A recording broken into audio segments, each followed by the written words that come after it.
friends, what's going on? David Potts here with Song Notes, and in today's lesson I want to return to the House of the Rising Sun. This is a lesson I made a long time ago, but I wanted to do another one, and I wanted to show you a sort of fingerstyle version of the tab, especially for that intro.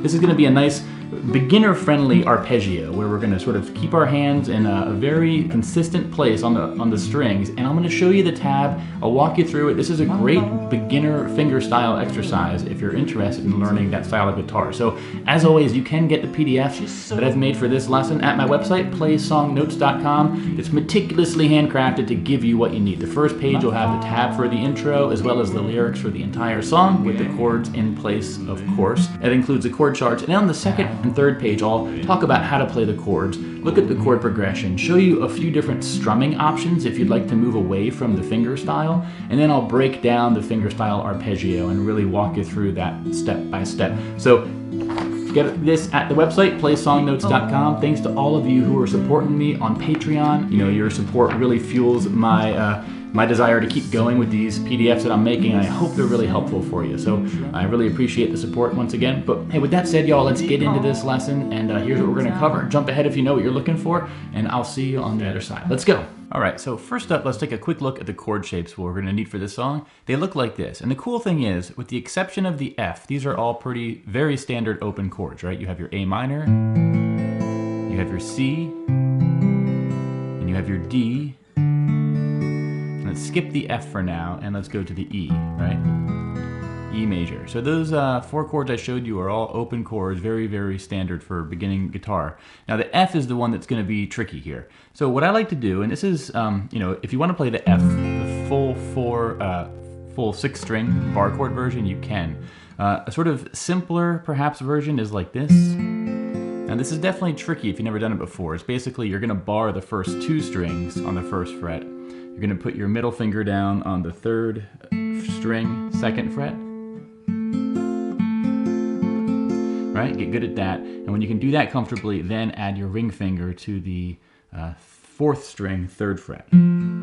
Okay, so this is 3rd, 2nd, 1st, 1st. Now, if you can't do this, the sort of easy way to get around this is just do the 2nd, 3rd, and 4th string with 3rd fret, 2nd fret, 1st fret, and then leave the high E string open. Okay? This is technically an F major 7. It's not going to sound quite as authentic when you're playing the House of the Rising Sun, but it's way easier than doing any of the bar stuff if you're brand new to that, okay? So those are the chords we're going to need. The A minor, the C, the D, the F, and the E, okay? Okay, now for the chord progressions that we're going to use, that is, what is the order that we're going to play these chords? It's going to look like this for the whole song. So basically, if you just did a single strum for each chord you see written down here, you could play the song, right? The intro would be A minor, right, to C, to D, to F, and then A minor to E, and A minor to E. And then the words come in, right? There is a house in New Orleans, right? A minor to C to D to F is what I just did. Then we're gonna go A minor to C to E, then E again, and then A minor to C to D to F. And that's a pattern we've done on the intro and in the first line of the verse, so get used to that pattern. And the final line is gonna be, and God, A minor, I know, to E, and then go back to A minor, and basically what we're going to do here is just repeat the intro. Like again, this last line, and God, I know I'm one. This is the last line of every verse. Notice how on that second A minor, it's basically from there onward, it's just repeating the intro. Okay, so it's the same progression of going from an A minor to a C, to a D, to an F. And then after that, you know, depending on where you are, it's going to be a little bit different. So that's the progression we're going to need. Now let's get to this sort of fingerstyle arpeggio that I want to show you, which is a really fun way to play this song, right? Now, in this case, what we're going to be doing is using our right hand. Our right index, middle, and ring fingers are always going to be on the thinnest 3 strings, right? 3rd string, 2nd string, 1st string, okay? Index, middle, ring. You want to plant them there and get used to those fingers sort of being assigned to those strings, so to speak. And whatever chord we're going to play, we're basically going to always use those right fingers there. Now our right thumb is going to be basically playing the bass note of whatever chord. So if we look at the 5 chords we're going to need, here's what the arpeggios would look like. Basically, our right thumb is going to pluck the bass note, and then we're going to go index, middle, ring, middle, index, okay? Third, second, first, second, third, if we're talking about strings. So the A minor, and I'm just going to do this over and over again for a few times. And this is how you should approach each chord, is be able to do it by itself over and over again, comfortably. And once you can, then you can bring in new chords, right? So this is the A minor, and let's go to the C. The C, our right hand's going to be playing the same notes. We're always going to start at the 5th string, right? So 5th string, 3rd string, 2nd string, 1st string, back to 2nd string, and back to 3rd string, right? And when you're learning the C, practice going between the A minor and the C. Whoops. And you see I'm kind of flubbing right there. So what I want to do is slow it down, take time, do the change, and maybe go back to the A minor, right? And when we play the actual song, timing will become more important, but cross that bridge when you get there. Worry about just your technique first, right? A minor, C. And then the D is going to be the thinnest 4th string, so our thumb will be on the 4th string. Right? Do the D over and again. Okay, and then the F is going to be the thinnest 4 strings as well. And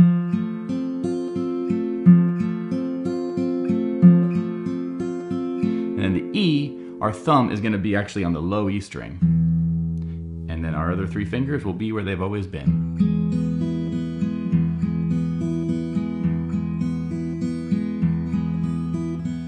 Okay, so that's how to play the arpeggio for each chord. Get comfortable with that first. The next part that you'll want to work on is just worry about the intro alone. Don't worry about the verse progressions just yet. And focus on this tab. And what we want to do is notice, number 1, that there's 6 counts per each chord, right? So 1, 2, 3, 4, 5, 6. 1, 2, 3, 4, 5, 6. And ideally, when you're doing your counting, you keep the counting going consistently, and when you get to 1, 2, 3, 4, 5, 6, 1, you go back to the 1 after the 6, staying in rhythm. You don't take a delay. You're not going 1, 2, 3, 4, 5, 6, switch. 1, 2, 3, 4, 5, 6, switch. You can do that when you're practicing, right? But when you get into the actual, in your efforts to play the actual song, you want to keep a consistent rhythm. So 1, 2, 3, 4, 5, 6, 1, 2, 3, 4, 5, 6. That consistency is very important, especially when you're playing for other people, because if you lock into a groove, into a rhythm, that's what their ear is going to expect. They're going to expect that rhythm to maintain, its consistency. So for you, the musician, I would recommend, play it slow, really slow, slow it down. That's one thing you do control, right? 1, 2, 3, 4, 5, 6. 1, 2, 3, 4, 5, 6. So I'm going to the D now, and the F, and then the A minor, and to the E, and to the A minor again, and one more time to the E, and then we're going to start it over again.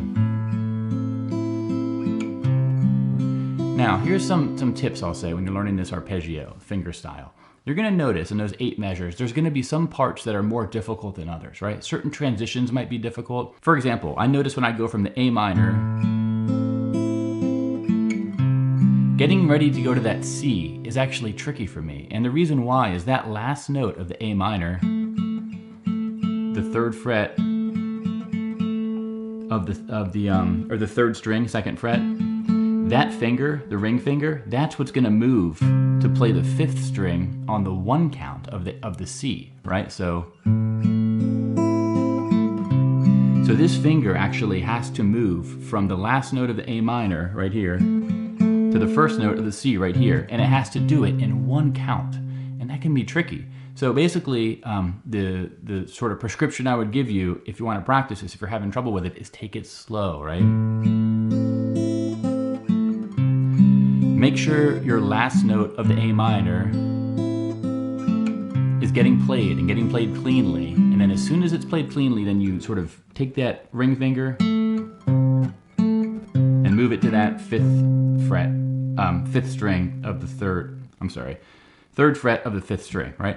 So the most important part here is you notice these areas that are giving you trouble. Another one that might give you trouble, well, this isn't really a place where it gives you trouble, but this is a little trick, a little hack you can do. When you're going on the A minor to the E,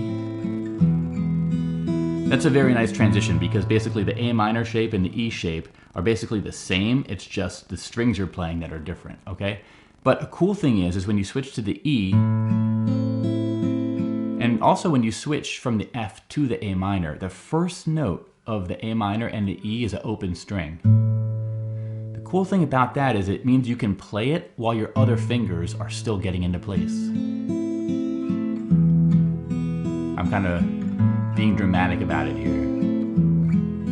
But notice how I'm playing the bass note when my other fingers are still moving.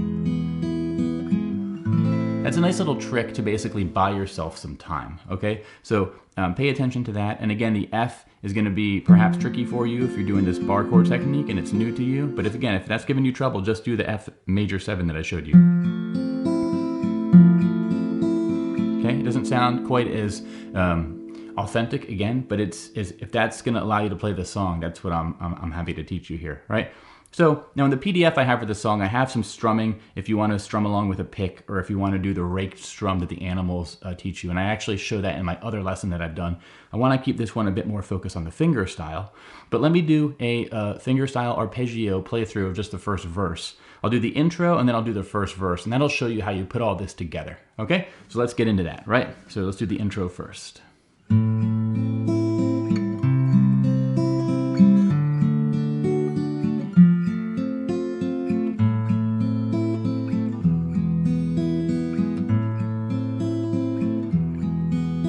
There is a house in New Orleans they call the rising sun,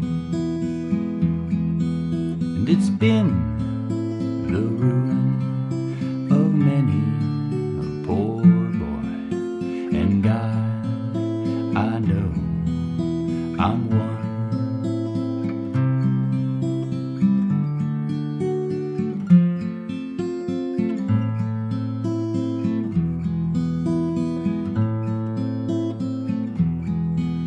My mother was a tailor. She sewed my new blue jeans.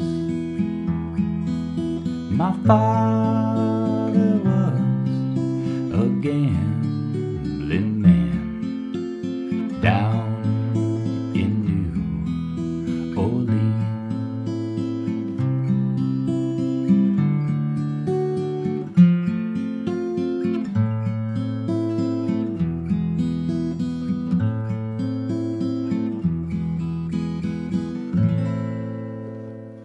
All right, friends, so that's going to be it for this lesson. I hope this was helpful for you. Now, one closing thought is, again, if you want to strum this and you're not interested in the fingerstyle version, check out the other video I've made, because I show that with a pick and I explain a bit more of the raked strum technique that you'll want to use to capture that sound that the animals get.